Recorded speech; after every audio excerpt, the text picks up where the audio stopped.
seja bem-vindo ao podcast MG Familiar. Um podcast sobre temas pertinentes que nos fazem refletir e frequentemente com implicações para a prática clínica.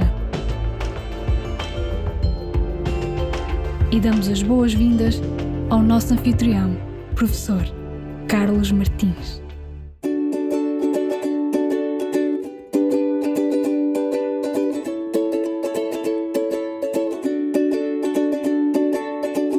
A Rosa e a Ana estão a fazer uma dieta para tentar emagrecer. Ambas reduziram a sua ingestão calórica diária de acordo com um plano de 1500 calorias. A Rosa, para além desse plano, implementou o chamado jejum intermitente. Só pode comer entre as 8 da manhã e as 4 da tarde. Será que a Rosa vai conseguir perder mais peso do que a Ana? Caros colegas, hoje tenho comigo duas colegas nossas, uma já nossa colega e que participa muitas vezes no nosso podcast, a professora Sofia Batista. E Sofia, olá, viva, trazes contigo também uma convidada. Força! Viva, sim, hoje trago a professora doutora Eva Lau, vou tratá-la da primeira pessoa, já nos conhecemos há muitos anos. É médica especialista em endocrinologia, doutorada em metabolismo pela Faculdade de Medicina da Universidade do Porto e, na mesma faculdade, professora auxiliar. Olá, Eva. Olá, tenho muito gosto em estar aqui presente, agradecer o convite ao professor Dr. Carlos Martins, também a ti, Sofia, e é de facto um privilégio estar aqui convosco hoje. Muito obrigada, Eva. Caras, o jejum intermitente é um tema que está, de certa forma, na moda, muito comunicado, até nos social media, até, digamos, os influencers que colocam as suas experiências nas redes sociais e, de certa forma, já nos chega à prática clínica. E é com frequência que os nossos pacientes nos perguntam se é algo que é eficaz e qual a nossa opinião sobre esta iniciativa, digamos, ou sobre esta forma de fazer dieta e de tentar realmente corrigir o excesso de peso. Há alguma evidência científica que vai saindo e que é relativamente recente. Publicamos a este propósito, muito recentemente, um artigo no portal MG Familiar sobre um estudo que saiu no New England Journal of Medicine e é a propósito deste estudo que nós, no fundo, hoje queremos falar. Sofia, explicas, assim, em linhas gerais, qual a metodologia deste estudo, por favor? Muito bem, este estudo, então, que se intitula Calorie Restriction with or Without Time Restricted Eating in Weight Loss, do New England, como já indicamos. Em termos de pico, assim, para fazer uma abordagem mais fácil e rápida, a população foram os pacientes com obesidade, a intervenção, o jejum intermitente e restrição calórica, um jejum intermitente com refeições restritas ao período entre as 8 da manhã e as 4 da tarde. O comparador foi fazer apenas a restrição calórica e, em termos de marcador primário, outcome primário, a diferença na perda de peso na comparação entre os dois grupos. Portanto, trata-se de um ensaio clínico aleatorizado, realizado na China, em que foram identificados 139 indivíduos entre os 18 e os 75 anos, com um índice de massa corporal entre 28 e 45. Excluíram-se aqueles com comorbidades severas, também diabéticos e fumadores. No início do estudo, o IMC e a idade média eram cerca de 32 e cerca de metade dos participantes deste estudo foram homens. Indicou-se aos participantes que fizessem uma restrição calórica de cerca de 1500 a 1800 calorias por dia, isto para os homens, e para as mulheres 1200 a 1500 calorias por dia, correspondendo à ingestão de aproximadamente 75% em relação ao consumo calórico habitual prévio. A amostra foi, portanto, dividida em dois grupos de modo aleatório. Um dos grupos, como já expliquei também, ficou então a fazer a ingestão calórica apenas naquele período restrito entre as 18 e as 16 horas e o outro grupo podia escolher fazer o consumo na hora em que quisesse, desde que fizesse essa restrição calórica. Durante um ano, os participantes foram monitorizados de forma regular, através de contactos telefónicos 2 vezes por semana, também tinham um health coach, presencialmente de 2 em 2 semanas, e depois, no segundo semestre do estudo, o seguimento já foi um pouco menos apertado.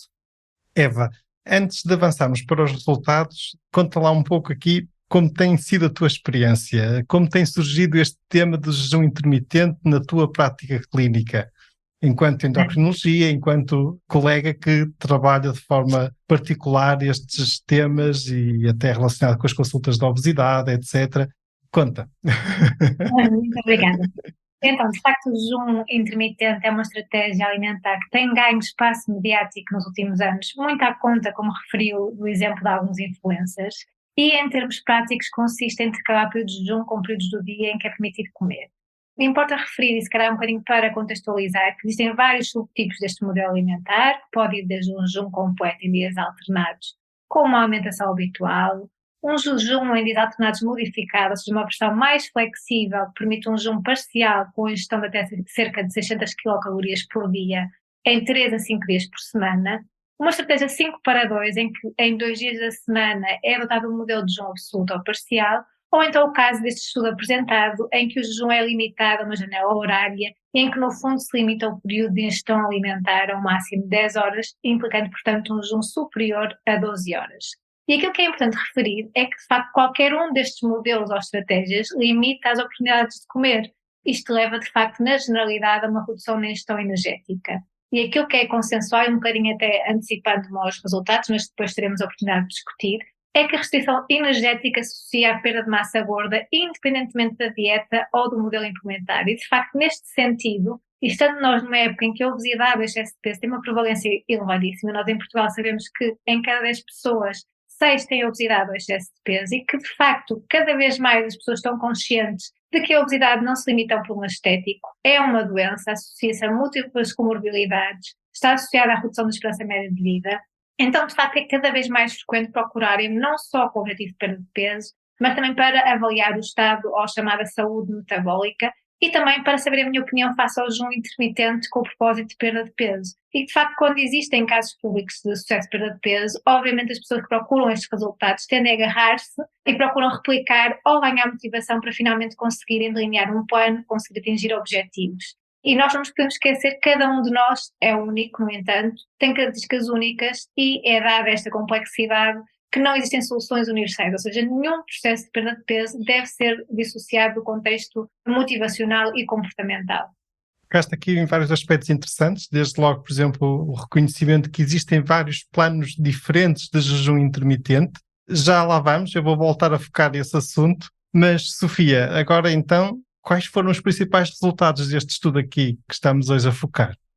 Muito bem, em termos de adesão dos participantes, correspondeu a cerca de 85% no final do estudo, e observou-se uma perda de peso ligeiramente superior no grupo que fez o jejum intermitente. Cerca de 8 kg de perda média versus 6,3 kg no outro grupo que apenas fez restrição calórica. Contudo, esta diferença não foi estatisticamente significativa e também não foi considerada clinicamente significativa. Também de referir que não se verificaram alterações a nível dos marcadores secundários, dos outcomes secundários que se relacionavam com fatores de risco metabólicos e, por exemplo, a percentagem de gordura corporal. Muito bem, de acordo com estes resultados, aparentemente a Rosa não perderia mais peso do que a Ana. Eva, como comentas estes resultados deste estudo? Ora bem, há estudos muito diversos e, de facto, há estudos tal como este que demonstram que quer uma restrição energética contínua, quer intermitente, são igualmente eficazes na redução do peso, e outros que indicam, na verdade, que o jejum intermitente pode associar-se a maior redução do peso corporal, mas também há um ponto importante, é que também está associado à redução da massa magra, o que não é, portanto, favorável. Daí também ser importante aliar, no caso do jejum intermitente, treinos de força muscular para preservar a massa muscular. E, portanto, aqueles estudos que demonstram benefícios, além dos efeitos na composição corporal, demonstram que o jejum intermitente pode melhorar a sensibilidade à insulina, e sabemos que o excesso de peso está frequentemente associado à resistência à ação da insulina e diabetes tipo 2. Pode melhorar a glicemia em jejum, um estado pró-inflamatório, a pressão arterial e mesmo o perfil lipídico. No entanto, estas melhorias, na maior parte dos casos, são pequenas e o mais provável é serem decorrentes da pessoa com excesso de peso ou obesidade estar a emagrecer, o que efetivamente tem implicações na saúde metabólica. E, portanto, na minha opinião, a avaliação da eficiência de uma dieta deve ser sempre pesada em pelo menos 2 esferas. Por um lado, a fisiológica, isto é, se de facto acarreta benefícios e se traz vantagens, e a comportamental, isto é, se é execuível de pôr em prática no dia-a-dia. E nesse sentido, sempre que me procuram em consulta para saber a minha opinião sobre o jejum intermitente, a primeira pergunta que faço é sempre se aquela pessoa é capaz de adotar esse padrão alimentar a longo prazo. Ou seja, o meu objetivo quando vejo um doente com excesso de peso ou obesidade é ajudá-lo nesse processo que é desafiante, já sabemos, ajudando a perder peso e a adotar estratégias que permitam essa perda de peso, mas tão ou mais importante que essa perda de peso aconteça de forma sustentada, ou seja, evitando assim o reganho de peso a que tantas vezes assistimos após uma mudança drástica do plano alimentar. Portanto, o ponto essencial em qualquer dieta, obviamente, é o balanço calórico do dia e, por outro lado, e talvez ainda tão ou mais importante, é se o doente é capaz de aderir a longo prazo ou se essas medidas são apenas circunstanciais e isso acaba por ditar o sucesso ou o insucesso de todo o plano. Assim, do ponto de vista fisiológico, são evidentes algumas vantagens, ou poderão ser evidentes algumas vantagens, sobretudo a curto prazo, mas o tempo limitado da maior parte dos estudos dificulta a extrapolação de resultados maiores a longo prazo e essa é uma das grandes limitações. E, portanto, de facto, a melhor estratégia depende sempre de encontrar aquele plano alimentar que vá ao encontro dos objetivos preconizados pelo médico e pelo doente e que o doente seja capaz de o pôr em prática no dia-a-dia. E, de facto, nunca é demais relembrar que nós humanos não somos ratos de laboratório e que a passagem de alguns conceitos nutricionais da teoria à prática não é assim tão linear. Ou seja, a melhor dieta será aquela que se consegue manter durante mais tempo. A grande pergunta aqui também é saber se o próprio jejum intermitente não facilitará a restrição calórica. Eu acho que esse é o ponto fulcral. No fundo, ou seja, o balanço calórico tem que ser negativo. Se a melhor forma de chegar a esse objetivo for através de limitar as oportunidades de comer, através de um jejum intermitente, Exatamente. então isso será totalmente adequado a essa pessoa. Agora, se for uma pessoa com dificuldade em limitar ou que no fundo prefere ter uma vida, um dia-a-dia, que será mais adaptada a comer 3 em 3 horas ou a comer as várias refeições por dia, então nesse caso, de facto, o jejum intermitente não será o ideal. Eu recordo muitas vezes também da nossa própria população portuguesa, nós temos muitas pessoas que têm o hábito de saltar refeições, não comer o pequeno almoço e no fundo também acabam por praticar saltando o pequeno almoço e sendo a última refeição, por exemplo, às 8 da noite ou mais cedo, fazer uma espécie de um jejum intermitente, mas na verdade acabam por adotar comportamentos compensatórios ao almoço e ao jantar, ou seja, acabam por ingerir, eu às vezes digo o dobro ou o triplo, do que se tivessem efetuado as várias refeições ao longo do dia, ou seja, se tivessem distribuído essas refeições ao longo do dia. E em termos práticos, muitas vezes, se nós repararmos na nossa prática clínica, essas pessoas são aquelas que têm excesso de peso ou obesidade. Portanto, acho que acima de tudo, cada pessoa é um ser único e não existem, isto é que é importante, fórmulas milagrosas ou miraculosas, que no fundo muitas vezes é aquilo que os doentes procuram, formas fáceis de perder peso. E isso não existe, ou seja, perder peso é mesmo desafiante, requer acompanhamento, profissionais de saúde, e requer até uma envolvência social e familiar, ou seja, toda a gente a trabalhar para o mesmo. Acho que isso é que é um ponto essencial. Ainda voltando ao estudo, Sofia, há aqui alguma limitação que salientes neste estudo? Bem, a Eva já elencou algumas, eu só acrescentaria que, como foi um estudo realizado na China, também isto pode limitar a generalização dos resultados a outras populações. Realmente tínhamos aqui um estudo em que tínhamos as coisas mais controladas do que no mundo real, é um ensaio clínico aleatorizado, dá-nos uma informação, uma evidência robusta, mas depois realmente aquilo que a Eva mencionou é muito bem, a medicina centrada no nosso doente sempre é muito importante, é basilar. Também existem algumas aplicações móveis de apoio ao jejum intermitente. Eva, tens alguma experiência nesse sentido ou conheces algum estudo efetuado com essas aplicações móveis, com esse apoio para os nossos pacientes? As aplicações móveis, no fundo, geram ou procuram gerar motivação e, portanto, aquilo que algumas têm é a sinalização de alertas para indicarem quando é que se deve efetuar a ingestão alimentar ou até para controle das quantidades ingeridas. E sim, funcionam para algumas pessoas, para outras nem tanto, e isso tem sobretudo a ver com a questão comportamental, como disse anteriormente, com a questão da motivação. Acho que isso é que é essencial, se a pessoa, quando entra no consultório, a vontade de querer perder peso. Acho que se tiver essa vontade, eu costumo dizer que já é meio caminho andado. Claro que sim. É curioso porque eu estou a imaginar no futuro assim nós termos um smartwatch, um telemóvel e, por exemplo, Carlos, não comas. Carlos, não comas. Já temos isso. Carlos, já podes comer. Em relação à atividade física, eu tenho um iPhone e na verdade já me aparece aquele ciclozinho, boa Eva, não é boa? Hoje estás quase, a este horário, estás muito avançada no ciclo de exercício físico, ou seja, no fundo são estratégias motivacionais Por acaso até tenho uns amigos que vivem no estrangeiro e têm uma seguradora de saúde que no fundo permeia pelo número de passos que fazem por dia. Ou seja, existe um sistema... Incentivos a um estilo de vida saudável. Exatamente, que eu achei mesmo... Ou seja, realmente estamos a evoluir assim abruptamente neste mundo tecnológico. Mas existem aqui alguns riscos, às vezes um risco de intervencionismo excessivo na saúde das pessoas e na vida das pessoas, até perda de privacidade de dados, etc. Mas a verdade é que eu acho que a mensagem principal é mesmo essa. Para algumas pessoas, algumas destas soluções tecnológicas e, por exemplo, o jejum intermitente em si também, podem realmente ser uma boa estratégia para atingir o objetivo.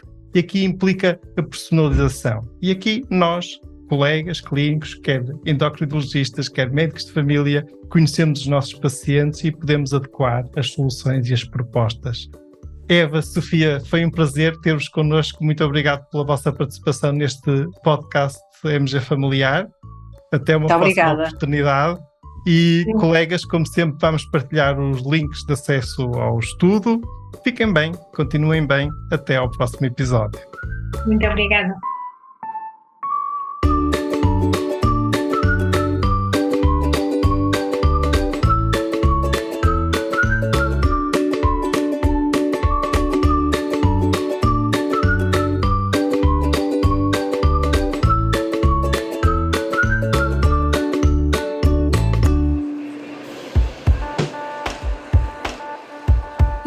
Assim esta edição do podcast MG Familiar.